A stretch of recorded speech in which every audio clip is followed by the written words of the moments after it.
2 minutes, badiba. 2 minutes,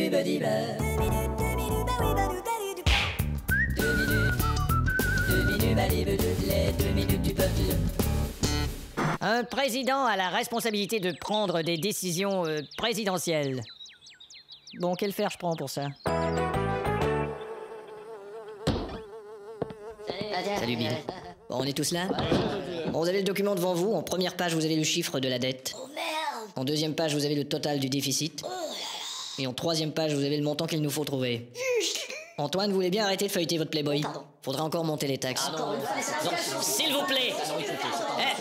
S'il vous plaît! Madeleine a des petits nichons, fit ton Bon, voilà enfin une discussion plus harmonieuse. rencontre un mauvais garçon, fit Bon, ça va! Président, la population était au courant de ces chiffres? Non, j'ai été obligé de tout faire changer les bulletins d'infos de télé par des mensonges. Même le reste de la programmation, j'ai dû tout faire changer par des mensonges. Même la pub? Même la pub, c'est des mensonges. Alors j'ai pas eu besoin de la changer. Bah écoutez, président, on n'a qu'à dire au public, on a besoin d'argent et on le prend dans vos poches et c'est tout. Christophe, je trouve votre démarche indélicate. Pourquoi une démarche indélicate? Et allez vous asseoir, s'il vous plaît. Bon,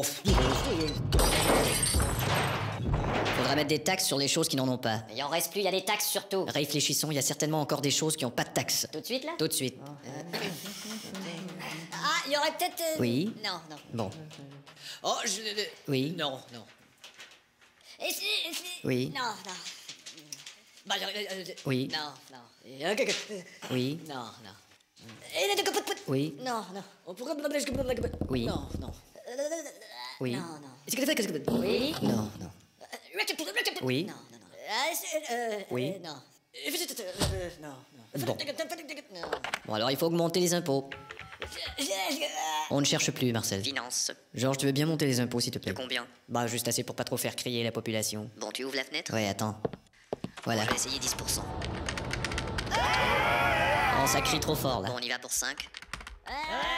Baisse encore un peu. Bon, 2%. C'est bon. Au revoir. Bon, quoi d'autre? 2 minutes, les 2 minutes du peuple. Il existe un type d'intervieweur plus ou moins répandu, celui qui s'entretient avec les politiciens d'une façon si agressive et audacieuse que ceux-ci font presque pitié devant lui, et personne ne voudrait être à leur place. Bonsoir, mesdames, messieurs, ici Sébastien Delarive. Afin de discuter des derniers événements qui ont éclaboussé le ministère de la Finance, nous recevons le ministre. Bonsoir, monsieur de la Rive. Qui vous a dit de parler, monsieur le ministre? Je m'adressais aux téléspectateurs. Ah, mais bien sûr, je voulais seulement... Bon. Monsieur le ministre, votre chef de parti avait promis avant les élections un gel des impôts. Pourtant, depuis seulement 3 jours d'entrée au pouvoir, tout a augmenté de 12%. Oh, 12% me semble un chiffre exagéré. J'ai ici le papier officiel du vérificateur qui dit bien 12%. L'avez-vous vu le papier? Le voici le papier. Regarde le papier. Tu vois le papier? Regarde le papier! Alors, qu'avez-vous à répondre à cela? Écoutez, il ne faudra que le temps de mettre en place un système adéquat de perception. Parce que... Quant à l'augmentation du taux de chômage de plus de 4%, est-ce également parce que Non, le taux de chômage n'est pas un effet... Si on voit la question de notre angle... Le taux de chômage n'est pas un effet de notre Laissez-moi- gouvernement. Là, si vous on voit la m'accusez question de d'avoir notre- augmenté... Hey! Oui. La valeur de notre argent dégringole. Le pays est perdant face aux nouvelles ententes monétaires. Comment imaginez-vous un plan de redressement, trou du cul? D'accord. Eh bien, Allez. notre monnaie a perdu de quelques plumes, mais nous... Il est clair que vous n'avez aucun plan de redressement. Mais qu'est-ce vous que vous entendre fait dire parler, vous cela? êtes Mais surpris si par la vous écoutez ma question. Vous réponse, n'avez pas l'air de vous peut-être que vous préoccuper de ce pourriez genre de échanger choses. de comprendre Monsieur le ministre, Oui, monsieur Larive. vous avez récemment fait l'objet d'un scandale. Un scandale, c'est-à-dire, ce n'est pas parce qu'un ministre Bourré. se fait prendre dans un sauna avec Une prostituée, euh, ainsi que 12 mineurs, en ce moment, et 2 évadés de prison. c'est-à dire que 3 kilos de cocaïne, si vous vous souvenez, 12 mitraillettes de contrebande, il y a là-dedans et le tout dans un appartement payé à même les fonds publics, Il faut comprendre dans le que- secteur le plus cher, Je veux dire que... propriété de la mafia, Écoutez... et des nazis, Oui, mais je... et des terroristes, Non, non, il dans faut- l'exercice de vos fonctions, Il faut savoir... stationnés en zone interdite, Bon, d'abord... à 5 reprises. je- Qu'avez-vous à répondre à cela? Eh bien... Exactement, c'est cela, oui. Oh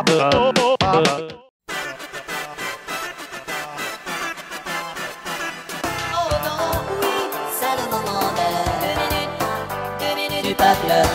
Vous aimez les histoires d'hôpital, voici Urgence du peuple.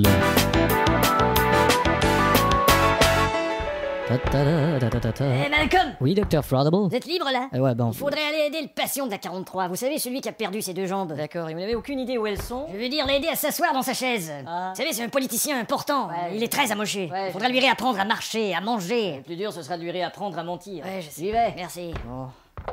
C'est moi, monsieur le ministre. C'est vrai? Ah bon? Allez, je vais vous aider à sortir de votre lit, là. Attention, on y va.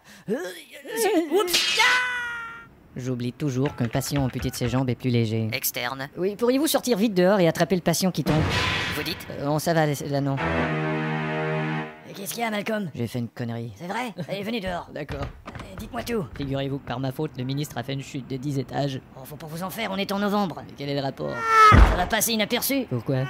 Ces temps-ci, il y a tellement de gens qui se jettent par la fenêtre. D'ailleurs, on ferait mieux de rentrer avant de s'en prendre un sur la gueule. Je vous remercie beaucoup, docteur Floppet. Allez, vieux. Attention, attention. Merde. Ici le directeur. Il veut encore s'amuser avec son nouvel interphone. Le docteur Malcolm est demandé dans mon bureau immédiatement. Ma carrière est fichue, vieux. Allez, 1, 2, vous m'entendez? je suis avec toi, Malcolm. Merci.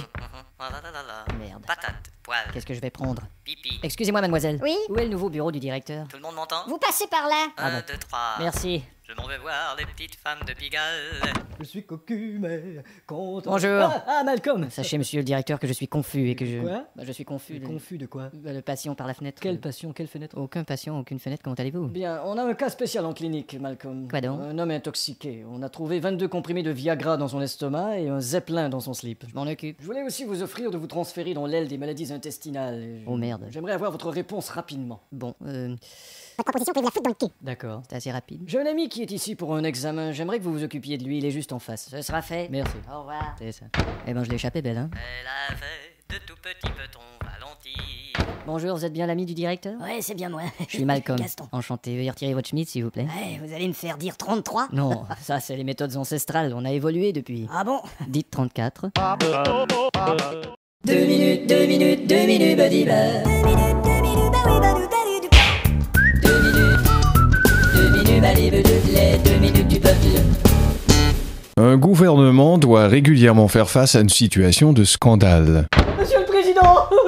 Mais qu'y a-t-il de si alarmant, monsieur Tardeteat? D'abord, il y a les fabricants de bouffe pour animaux qui utilisent de la boue d'épuration pour leurs produits. Non! Oui. Et qui sont les irresponsables qui gaspillent de la belle boue d'épuration? Et c'est pas tout, il y a toujours cette bactérie qui contamine la volaille. Bœuf poisson. Si, peut-être le bœuf et le poisson bientôt aussi. Bœuf poisson. Eh oui, pourquoi pas le bœuf et le poisson? Bœuf poisson, un autre sujet, ça m'intéresse. Désolé, pas. Monsieur le Président, mais nous devons agir. Appelez votre conseiller. Ouais. Tu parles d'une humiliation. Un président qui doit faire appel à plus futé que lui pour prendre conseil. Georges, tu peux venir tout de suite, réunion d'urgence. Ok, merci. Président. Monsieur le Président, Qu'y a-t-il, monsieur Thindray? on m'a envoyé un film où on voit une prostituée qui accompagne le ministre de la Justice dans sa limousine. Oh non, c'est pas vrai. On la voit clairement? Bah, je suis en train de visionner là, on la voit pas. Ah bah c'est pas grave alors. Ah, on la voit. Merde, on la voit ou pas? On la voit pas. Ah bon, parfait. On la voit. Hein? On la voit pas. Oh. On la voit. On la voit pas. On la voit. On la voit pas. On la voit. On la voit pas. On la voit. On la voit pas. On la voit. On la voit. On la voit. Ça va, il lui fait une pipe, ça va! Le film est accompagné d'une lettre de menace. Ouais, tu m'étonnes. Mais comment il a pu se faire prendre, cet enfoiré? Ministre de la Justice. Pierre-Jacques? Tiens, bonjour. Alors, on se fait tailler une pipe dans la voiture officielle du ministère? Pas de problème, à quelle heure? Y a quelqu'un qui t'a filmé, mon vieux. C'est le moins qu'on puisse dire, oui. Pourtant, les glaces sont teintées. Teinté, hein? Teintées? Teinté. Teintées. T'as intérêt à te trouver un discours d'explication, mon vieux. Oui. Et qui c'est qui a filmé tes ébats, tu crois? Mes ébats? Tes ébats, ouais. Mes ébats, oui. Tes ébats. J'en ai aucune idée. Tes ébats? Non, j'ai ébats. Un membre de l'opposition, sans doute. Tu crois? Bah, qu'aurais-tu fait si t'étais dans l'opposition? Quoi? Si t'étais dans l'opposition! Bah, j'étais dans l'opposition numéro 69, mais si j'avais su qu'on me filmait. Tu t'es mis dans la merde, mon vieux. Mais non, c'était pas un travelot, Tu c'était. prépares un texte pour t'expliquer publiquement et tu me le soumets sur l'heure. D'accord. Bon, et on a d'autres scandales pendant qu'on y est? Oh, à part l'expropriation des citoyens de Rassignon-les-Pruniers. Oh, mais ça, écoutez... Eh bien, ces gens se sont fait raser leur propriété, vous savez. Ils ont été payés pour ça, Ouais, quand mais même. vous n'avez pas la notion de ce que c'est que de vivre après s'être fait raser sa demeure. Bon, et elle s'appelle comment, cette notion? Moi, je veux dire- La notion après rasage? Parfois, il faut se mettre à la place. Oui. Bon, que dis-tu de ça comme texte d'explication? Ah tiens, déjà? Chers amis et citoyens, le choc de cette collision de notre limousine contre, disons, un lampadaire fut si violent que la tête de ce que je croyais être mon attaché de presse s'est mise à se balancer comme un hochet durant 10 minutes. C'est pas crédible, mon vieux. Ils verront bien sur le film que la limo est intacte. Tu m'as pas laissé finir. Vas-y. N'eût été de ce nouveau modèle de lampadaire en caoutchouc Non, mousse. fais-toi aider par un expert, c'est très mauvais. Ok. Il faudra s'assurer que les informations soient filtrées. M'en occupe. Communication. Monsieur Turner-Dulliger? Lui-même. Ici le président, je vous donne de nouvelles instructions. J'écoute. Nous ne révélons rien aux journalistes. Oui. Nous masquons toute information véridique. Bien sûr, monsieur. On cache tout, en fait. Évidemment, monsieur. Nous mentons, en quelque sorte. Tout à fait, monsieur, mais quelles sont les nouvelles instructions? Voilà qui est fait. Ah, Bon, je me suis fait faire un texte par un expert. j'écoute. Chers amis, lorsque j'ai fait monter cette prostituée dans la voiture, c'était pour lui demander si elle me promettait de ne plus jamais traîner sur les trottoirs de la ville. Ouais. Ce à quoi elle me répondit oui en insistant et en opinant de la tête pendant 10 minutes. C'est pas mal, mais t'as jamais emmené cette fille à ton bureau, j'espère. Non, t'es malade. Il faudra que tu t'arranges pour qu'elle dise la même chose que toi. Bon, ça c'est pas un problème. Allô là. 2 minutes, les 2 minutes du peuple.